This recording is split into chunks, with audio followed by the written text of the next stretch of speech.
Okay, my name's Leo Duivenvoorden. I'm a lecturer in medical and applied sciences, and I've been given the job of telling you a little bit about how to get good response rates from students in Moodle, and also teaching evaluations on the course.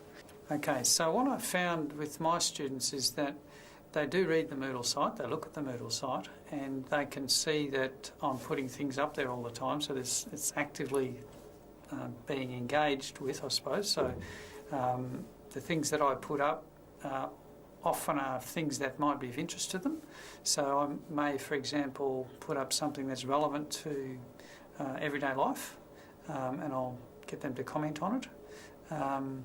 Or, for example, I may actually ask them about how the course is going. Are things going well with the lectures? Are the lectures understandable? And then I ask for feedback. And I think once the students start realising that I do act on the feedback that I give them, they're more likely to respond. So I think a lot of them tend to not worry about responding because they think, oh, this is just going to go into the ether and I'll never hear about anything about it. So I think it's important that you do give feedback, and that feedback is then, I suppose, comes back into the Moodle course and make some changes. So either in the way I do things or yeah, so that's the sort of main area. In terms of getting responses back from students, it's what I try to do is I try to link the results that I give them in their course. So for example, if they have an in-class test or something like that, I will put those results up on Moodle, obviously in a form that is not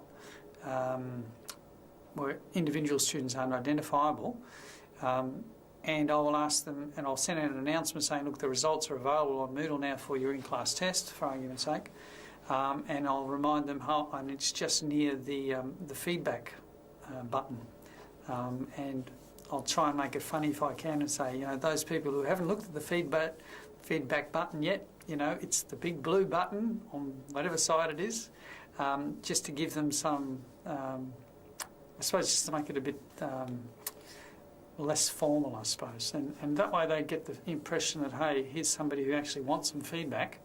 And I also emphasise the fact that the feedback won't take very long. So I'll actually write on the Moodle site, this might only take you 3 minutes, a 3-minute task or whatever, or a 5-minute task. If I ask for a teaching evaluation, I might make that a bit longer. I'll say, look, this is a 5-minute task, and I'll actually try to get them engaged in it that way.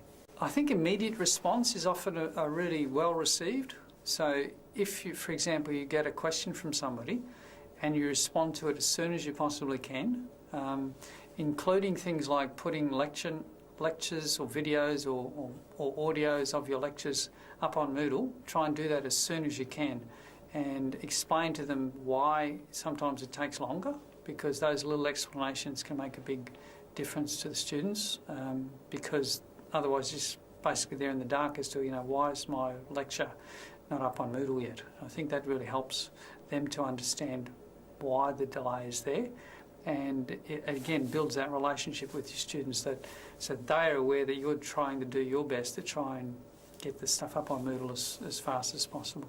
My students include flex students and students from Rockhampton, Bundaberg, Mackay, and distance education students. The whole gamut of students do my courses.